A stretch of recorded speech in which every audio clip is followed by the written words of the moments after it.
Alright, so it's Friday the 10th, Judgment Day, and also Trials Day. So we have a couple hours till Trials comes out when I'm making this video. And I just want to make a video about what guns you should be taking into Trials, because this season didn't really have as much of a meta shift as usual. People kind of overhyped the fusion rifle changes, and they didn't really result in that much of a buff. They just kind of reworked fusions. So the meta has stayed relatively the same. 120s have been nerfed pretty hard now, so 140s are kind of at the top of the food chain. Shotguns are in an interesting spot where you have to really go for handling rolls now on like the aggressive frames, and then obviously the higher RPM frames can roll quick draw, but you won't be one-shotting from as far. So the things I'm bringing to Trials I want to talk about, because I think they're things that everyone should be bringing in. First off, you're going to want like a Fatebringer or Dire Promise. I'm bringing in both because I like to switch between hand cannons to keep my aim fresh. You should definitely be bringing in both of these guns. They're both very solid. Great range, great time to kill. They're 140s. They're good. Chaperone. Chaperone is insanely overpowered right now. After shotguns got nerfed as many times as they did, Chaperone just kind of dominates at all ranges for shotguns. And if you can hit those headshots, this thing is going to maul enemy teams, especially people that are aping you. In the energy slot, if you want to counter the apes, definitely check into the Cartesian coordinate. This thing is insane. I made a video on this. It's a great shotgun counter. It's got great range. It charges super fast. It's very consistent one-shots. It's a really, really good weapon. It's fantastic at stopping apes. If you have some Titans sprinting into every room you're in with Dune Marchers, blast them at this thing and you will 9 times out of 10 annihilate him from like 10 plus meters, way further than he can one-shot you with a shotgun. Definitely a really good gun to look after.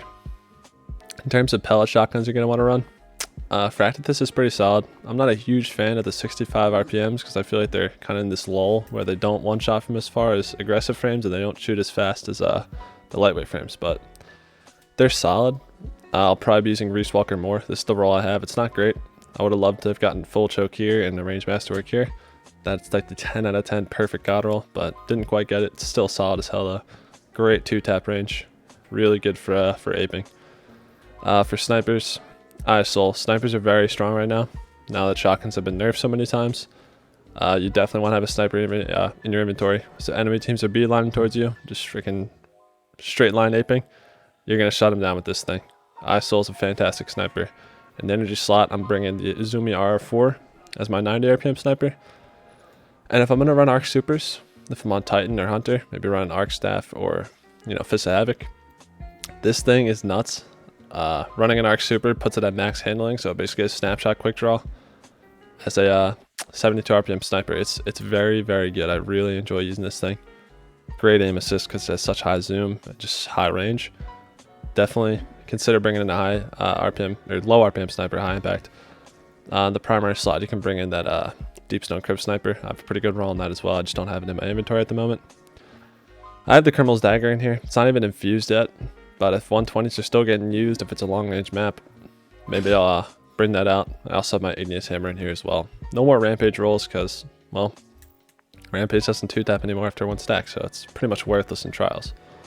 I have the Messenger in here as well. Depending on the map, this could be really good to use. It's a fantastic gun. Desperado is a nutty perk, so very solid gun. The energy slot, obviously retold. This is my sudden death roll. This is like a super high handling roll. Once I'm on an Arc Super, this thing is near max handling with a shotgun dexterity mod and surplus. It's quick draw. And then you got full choke and assault mag to work with. And it's not crazy one-shot range, but it's very consistent at shutting down apes. A really solid option if you're a shotgunner. Obviously, Felwinters is still in my inventory. Gun's still good. You have to really commit to the ape with it now. You can't really use it as like a hot swapping shotgun anymore because quick draw is obviously off of it. So you got to be smart with it, but it's definitely solid. And new gun added to the slot, Vex Mythoclast. This thing is just all around fantastic. In the setting of Trials, its perks aren't going to be super helpful. The damage perk after kill is obviously fantastic. That's just like Rampage. You get that kill, you're hitting for 43 to the head instead of 36. That's dropping your time to kill by an entire bullet. So it's good. And the linear fusion mode, you get 2 kills, kill the third guy with their linear fusion. It's not crazy helpful, but if you get that double kill and they're getting reses, now you can kill the entire team with linear fusion shots. So it's not to be slept on. This gun it's just fantastic now. So definitely consider bringing that into trials if you have it. If you don't, get destroyed. Heavy weapons. I got this really good roll of Archon Stunner. I actually haven't used LMGs in a while because they're like they had like ammo change, like a magazine change. They don't get as much ammo anymore. But this thing, I think it's like 20 bullets. That's enough to kill 3-4 people. So very good gun, really good range. I have Warcliffe, obviously, great super shutdown weapon, and a grenade launcher, which I'll probably not use anymore because of this Archon Thunder. So I'll be switching between these two depending on if I'm using like Vex or Chaperone. In terms of supers, Bottom Tree Dawn is so slept on right now. It's actually absurd. If you combine it with Wings of Sacred Dawn, it becomes this incredible synergy where you can jump up in the air, peek corners, and then dive back down and get your health back. It's definitely getting slept on, and it needs to be looked into. You gotta try this out.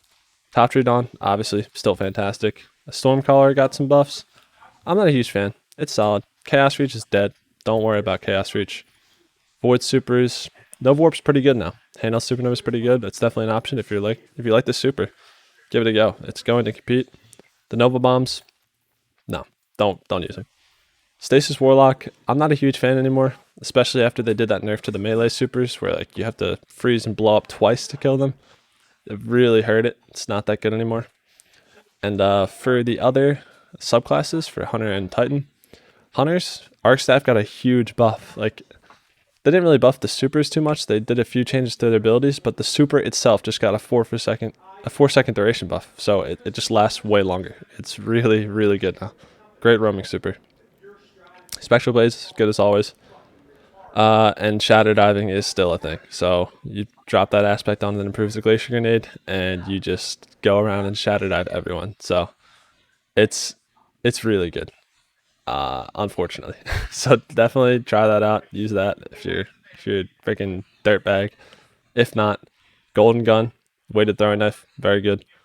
But Void Super's Tether, no, don't use that. It's not that good. And for the Titans, Fist of Havoc got buffed. They buffed its slam radius, so it's actually kind of good now to slam. So unfortunately, that's making a comeback. Thunder Crash got a random buff where you just get more out of Inertia Override. You get 20% of your melee, and the damage boost is 2 seconds longer. That super is really, really good. Great shutdown super, always has been good. And now it's even better. Behemoth Titan, there was that Whisper Orion thing you could do with Overshields. I think they nerfed it. It's not as good anymore. You can still do that if you're a loser. So you can try that out. Just spam Glaciers and your like melee thing, and you just keep getting Overshield. It's boring, and it's not that effective anymore. Bubble Titans, you're a chump if you use that. It's not even that good. Sentinel's not that great. Hammers are very solid now.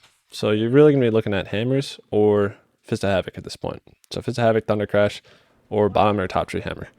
Those are like your main force supers on Titan, and they're all really, really strong. So the super meta got a lot better. There's a lot more options now. Like Warlocks have 4 options: bottom, top tree, dawn, Nova Warp, Shadebinder. They're all good now. So it's an exciting time. I'm excited to see how the meta shifts as Trials continues on for the weekend, what people start to figure out is the best weapon now. But I think it's going to maintain that same trend of 140 hand cannons, shotgun, sniper, and your choice of heavy weapons. There's a couple of things that got into the meta: Cartesian Radiant Coordinate, Vex Mythoclast, but nothing too crazy, no crazy shifts. And one thing I did not mention yet is Multi-Mach. You drop Peacekeepers on your Titan, put this thing on, and you are unstoppable in duels. Like, you just can't lose. This thing melts from like 20, 25, I think it's like 24 meters. This is max range or something like that. Thing just destroys. It's stupid. So definitely try this out. SMGs with Peacekeepers are nuts. And that's really going to be it for the video. I will see you on the battlefield in Trials. So, peace.